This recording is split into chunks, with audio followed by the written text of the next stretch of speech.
اللہ فرماتا ہے اور دنیا سوائے دھوکے کے سامان کے کچھ نہیں. جس نے دنیا بنائی وہ خود فرما رہا ہو, جو اس کائنات کا خالق ہے وہ خود فرما رہا ہو, یہ دنیا دھوکے کے سامان کے علاوہ کچھ نہیں. یعنی یہاں پر انسان اکثر دھوکہ کھا جاتا ہے. دھوکے کا مطلب یہ نہیں ہے کسی دوست سے دھوکہ کھا رہا ہے, بلکہ وہ پوری اپنی زندگی میں دھوکہ کھایا ہوا ہے.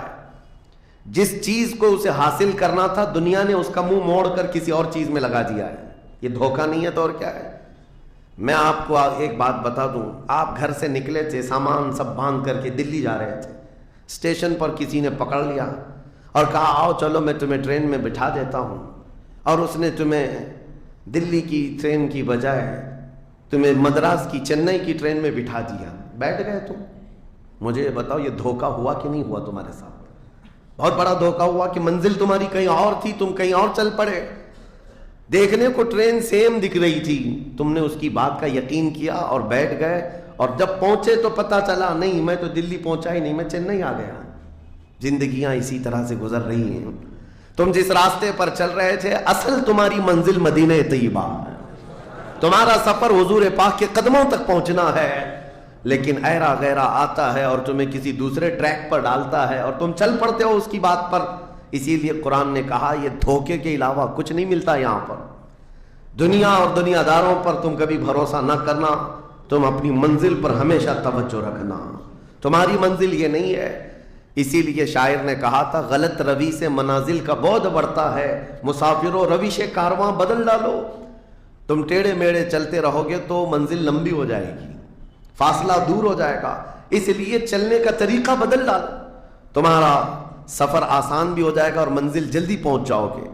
اب جو بات مجھے کہنی تھی وہ یہ ہے, زندگی جب اتنی شارٹ ہے اور آزمائش کے لیے تمہیں یہاں بھیجا گیا ہے, تو مجھے ان نوجوانوں کو دیکھ کر کے کبھی درد ہوتا ہے جو رات بھر نکڑ پر بیٹھ کر کے اپنے وقت کو ضائع کر رہے ہوتے ہیں, جن کی زندگیاں انہوں نے اپنی جوانیاں اپنے ہاتھوں سے برباد کر رکھی ہیں. تمہیں پتہ ہے ایک رات جو ہماری زندگی میں آئی, آج کا دن تم کروڑوں دولتیں لگا دو, یہ دن دوبارہ کبھی نہیں آئے گا.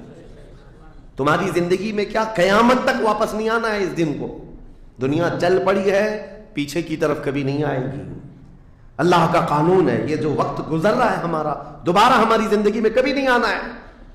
لیکن کتنے مزے سے, کتنے ٹھاٹ باٹ سے نوجوان, ہاتھ میں کچھ نہیں, آس پاس کچھ نہیں, عمل بھی کچھ نہیں, ایسے بے فکرے ہو کر کے زندگی گزارتے ہیں. تو سوچنا پڑتا ہے جس امت کو پوری دنیا آگ میں جھلسا چکی ہو, پوری دنیا اس امت کو اپنے نشانے پر رکھی ہو, اس امت کا غیور نوجوان رات بھر گیم کھیلتے ہوئے گزارتا ہے, اسے کسی چیز کا احساس نہیں.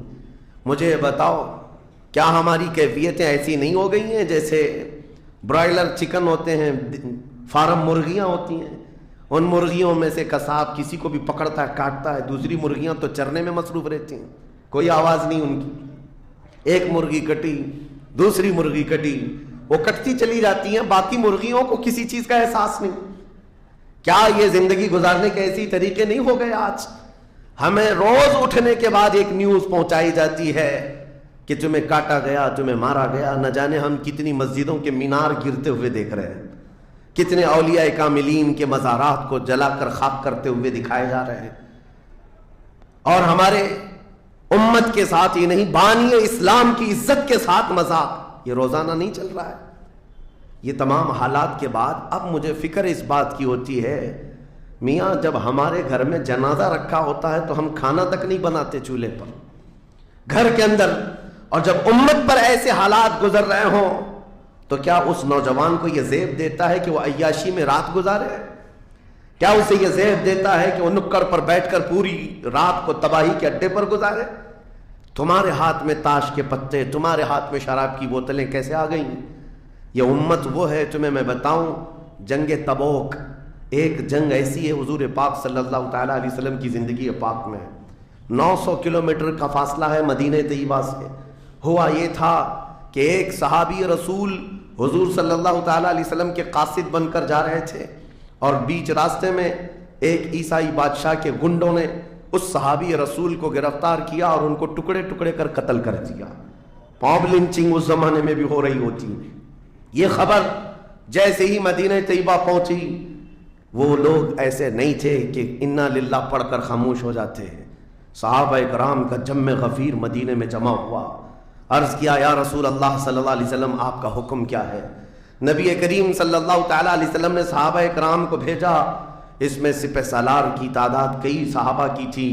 اور جب یہ لشکر جرار مدینہ طیبہ سے نکلا 900 کلومیٹر دور چل کر کے گئے اور وہاں جا کر کے جن لوگوں نے حضور کے ایک غلام پر ہاتھ اٹھایا تھا ان کے بخیے کھڑا کر دیے اور ان کو الٹ پلٹ کر کے آئے اور لوگوں کو یہ میسج دیا تھا کبھی حضور کے غلاموں کی طرف چھیڑخانی نہ کرنا ورنہ پورا مدینہ باہر آ جائے گا. یہ یونٹی، یہ اتحاد ان کے اندر، یہ احساس میرے آقا صلی اللہ تعالیٰ علیہ وسلم نے پیدا کر رکھا تھا کہ کل مؤمن جسد واحد. حضور صلی اللہ تعالیٰ علیہ وسلم نے فرمایا کہ پورا جتنے مومن ہیں وہ سب ایک جسم کی طرح ہیں، ایک جسم کی طرح ہیں. اذا اشتکى عضو تداعى له سائر الجسد بالسحر والحمى. جیسے ایک پارٹ کو اگر درد ہوتا ہے تو پورے جسم میں بخار آتا ہے. مومنوں کی کیفیت یہ ہونی چاہیے، لیکن احساس دھیرے دھیرے ختم ہوتا چلا گیا.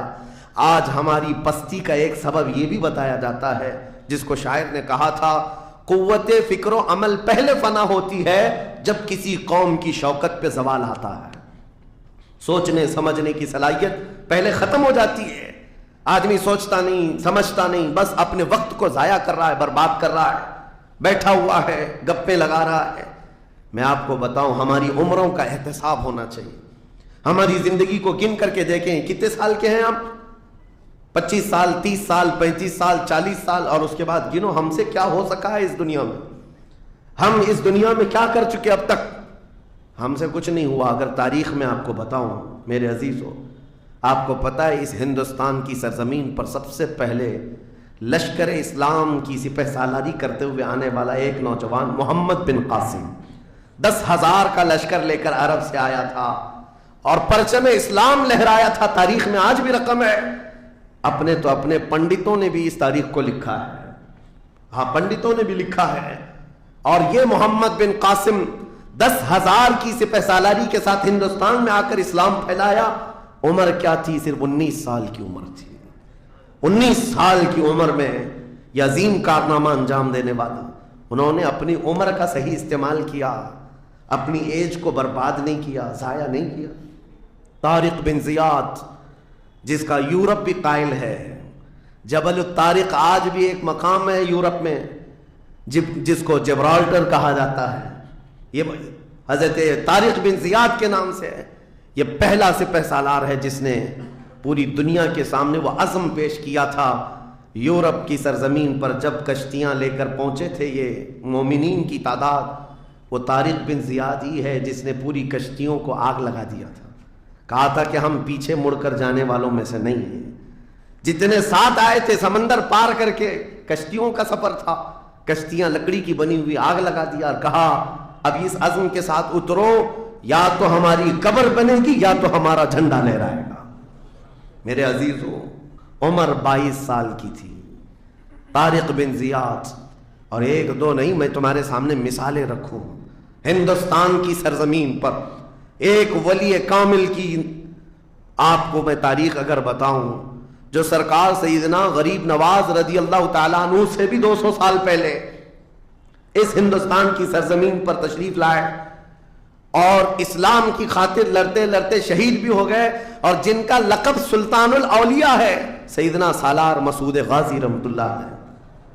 ان کے متعلق یہ فرمایا گیا وہ سلطان الاولیاء ہیں. ہندوستان کے اولیاء اکرام کے بادشاہ کی حیثیت ہے. سرکار غریب نواز سے بھی پہلے آئے، لیکن ان کی عمر ان کی شہادت کے وقت 19 سال کی تھی. صرف 19 سال کی عمر میں وہ مقام عظیم پا لیا. ہماری تو زندگی کی عمریں پتہ نہیں کتنی چلی گئیں اور ہم میں سے کوئی کارنامہ نہ ہو سکا. کارنامہ نہ صحیح، زندگی گزارنے کا سلیقہ بھی نہیں آ سکا. کارنامے نہ ہو تو الگ بات ہے، لیکن مسلمان تو بن جاتا کوئی.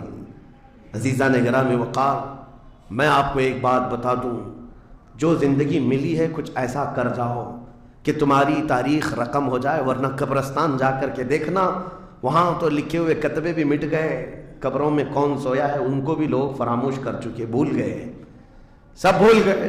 لیکن کچھ ہستیاں ہیں جو ہمیشہ آباد رہتی ہیں. یہ وہ لوگ ہیں جنہوں نے اس روئے زمین پر اپنی ذات کے لیے نہیں، اللہ کی رضا کے لیے جیا کرتے.